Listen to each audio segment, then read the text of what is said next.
जंगल में लंबा गर्मियों का मौसम खत्म होने वाला था। गर्मियों के मौसम के जाते ही सभी पक्षी अपने अपने घरों में सूखी लकड़ियां जमा करना चाहते थे, क्योंकि सर्दी के मौसम में सूखी लकड़ियों से आग जलाकर ही पक्षी अपने अपने घरों को गर्म रखा करते थे। कालू जी, ये सारी लकड़ियाँ इकट्ठी कर लो और अगर कोई दूसरा पक्षी आए तो उन्हें हम यहाँ से भगा देंगे। इस बार हम किसी दूसरे पक्षी को एक भी सूखी लकड़ी जमा नहीं करने देंगे। कौवा और कौवी, जो हमेशा दूसरे पक्षियों का बुरा सोचते थे, जंगल की सारी सूखी लकड़ियाँ जमा कर लेते हैं। तोते और कबूतर भैया, चलो, कौवा और कौवी कई दिनों से सूखी लकड़ियाँ जमा कर रहे हैं, हम भी जंगल जाते हैं और सूखी लकड़ियाँ जमा कर लेते हैं। चिड़िया, मैं कल गया था जंगल में सूखी लकड़ियाँ लेने, मगर उन कौवों ने मुझे डरा कर वहाँ से भगा दिया। ये जंगल उनके बाप का नहीं है, चलो हम भी देखते हैं वो कैसे हमें रोकते हैं। रानो चिड़िया अपने दोस्तों के साथ घने जंगल में चली जाती है। रुको रुको चिड़िया, ये लकड़ियाँ हमने जमा की हुई हैं। गोरी और कालू, इतनी सारी लकड़ियाँ तुम क्या करोगे? हमें भी थोड़ी लकड़ियाँ जमा कर लेने दो। अगर जान चाहते हो तो चले जाओ यहाँ से। अगर एक भी लकड़ी उठाई तो यही लकड़ी उठाकर सर में मार दूंगा। आओ मारो, मैं भी देखता हूँ। नहीं कबूतर भैया, हम इन कौवों से लड़ाई नहीं करेंगे, हम दूसरे जंगल चले जाते हैं। चिड़िया अपने दोस्तों को साथ लेकर दूसरे जंगल चली जाती है। वो सारा जंगल फिरते हैं, लेकिन वहाँ तो कोई भी सूखी लकड़ी ना थी। चिड़िया बहन, इस जंगल में तो कोई भी सूखी लकड़ी नहीं है। कबूतर भैया, अब हम ऐसा करते हैं कि अपने अपने घरों में भोजन जमा कर लेते हैं। अगर घर में भोजन होगा तो हमें भोजन की चिंता नहीं होगी।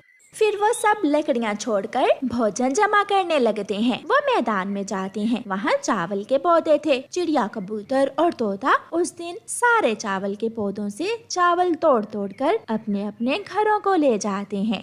कौवे और कौवी को तो लकड़ियाँ जमा करने के अलावा कोई काम ही ना था। वो अपना घर लकड़ियों से भर लेते हैं। फिर दूसरे दिन चिड़िया, कबूतर और तोता नदी के पास जाते हैं और वहाँ से कुछ मीठे फल और गेहूं के दाने जमा करते हैं। कबूतर और तोते भैया, क्या हुआ जो हम सूखी लकड़ियाँ ना जमा कर सके? हमने इतना दाना तो जमा कर लिया है कि अगर 2-4 दिन घर से बाहर भी ना जाना हो तो हमारे घरों में खाने को दाना हो। चिड़िया, आग के बिना हम जी सकते हैं, मगर दाने के बिना तो कोई पक्षी जिंदा नहीं रह सकता।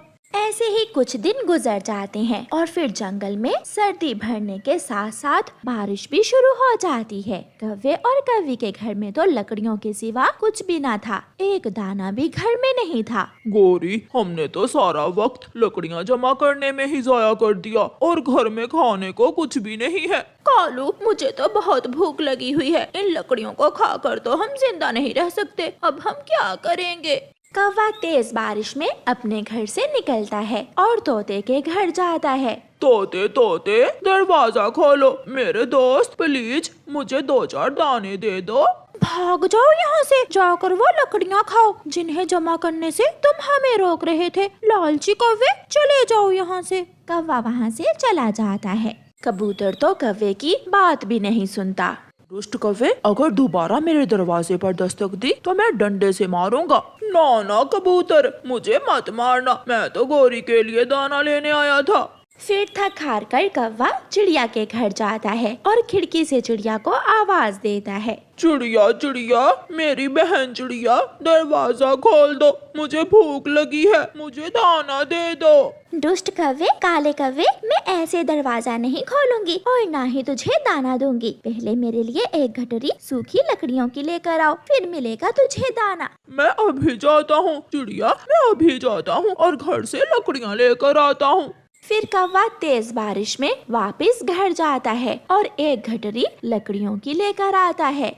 ये लकड़ियाँ यहाँ रख दो और ये लो 2 दाने। अगर और दाना लेना हो तो आते हुए एक गठरी लकड़ियों की और लेते आना। चिड़िया, हमने लालच किया और लकड़ियाँ ही जमा करते रहे, लेकिन तुमने अकल से काम लिया कि समय पर अपने घर में दाना जमा कर लिया। इसलिए ऐसे मौसम में आप अपने घरों में आराम से बैठे हुए हो और मैं और गोरी बारिश में भीग रहे हैं। इसीलिए तो कौवे भैया कहते हैं कि लालच बुरी बला होती है। तुम जाओ यहाँ से, मैं तुम्हारे साथ नहीं खेलूंगा, भाग जाओ। छोटी चिड़िया की बेटी गुड़िया कहीं की। गुड़िया निराश होकर वहाँ से चली जाती है। गुड़िया कबूतर के बेटे कीकी के पास जाती है, जो नदी पर बैठा हुआ अपने खिलौनों से खेल रहा था। कीकी, मैं तुमसे खेलने आई हूँ।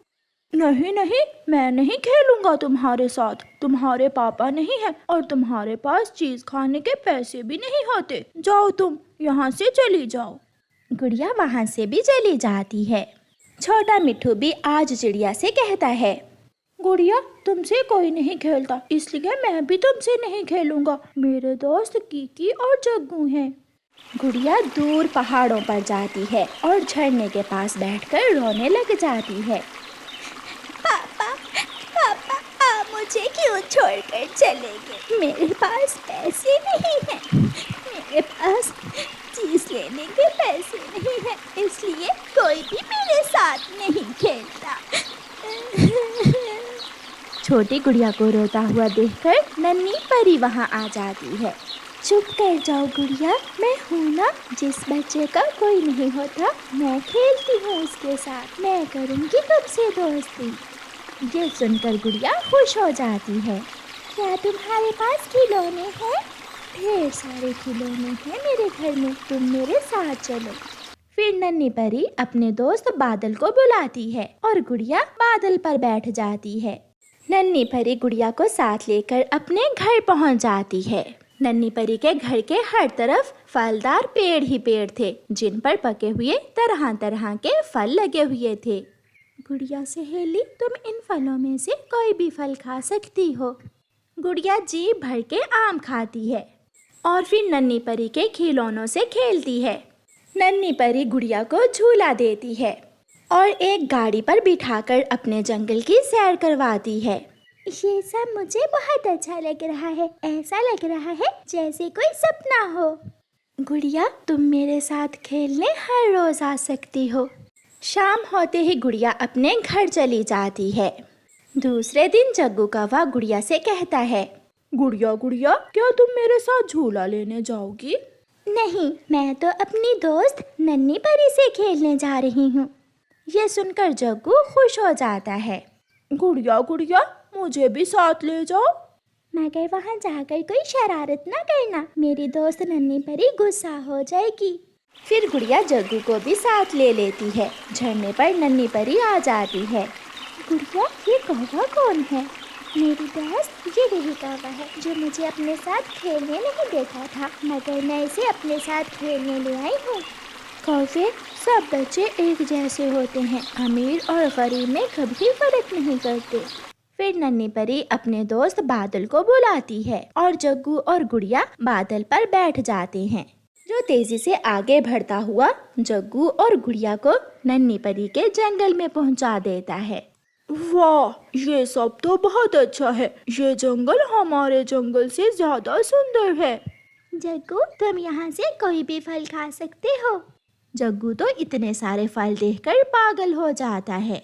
वो केला खाता है, वो आम खाता है और फिर मीठे मीठे आड़ू। गुड़िया सहेली, क्या गाड़ी की सैर करोगी? क्यों नहीं, जरूर। फिर नन्ही परी दोनों को अपनी गाड़ी में बिठाकर जंगल की सैर करवाती है। घर लौटते समय जग्गू नन्ही परी का एक खिलौना चुरा लेता है। गुड़िया को पता ही नहीं चलता और घर जाकर जग्गू कौवा जैसे ही खिलौने से खेलने लगता है, वो खिलौना हवाई जहाज जग्गू को डराने लगता है। तुम बुरे हो, तुम चोर हो, मैं खा जाऊंगा तुम्हें। बचाओ बचाओ, कोई मुझे बचाओ।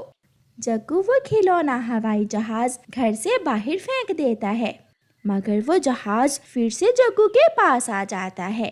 मम्मा मम्मा, मुझे बचा ले, मुझे इस डरावने खिलौने से बचा ले। फिर जग्गू को रोता हुआ देखकर गुड़िया वहाँ आ जाती है। गुड़िया गुड़िया, मुझे इस खिलौने से बचा लो, ये मुझे खा जाएगा। तुम चोर हो, तुम बहुत बुरे हो। खिलौने खिलौने, इसे छोड़ दो, मगर मैं फिर कभी तुम्हें अपने साथ नहीं लेकर जाऊंगी। फिर गुड़िया की बात मानकर वो खिलौना हवाई जहाज शांत हो जाता है। उस दिन के बाद गुड़िया हर रोज अपनी दोस्त सुंदर नन्ही परी से खेलने जाती, मगर गुड़िया दोबारा जग्गू को साथ नहीं लेकर जाती।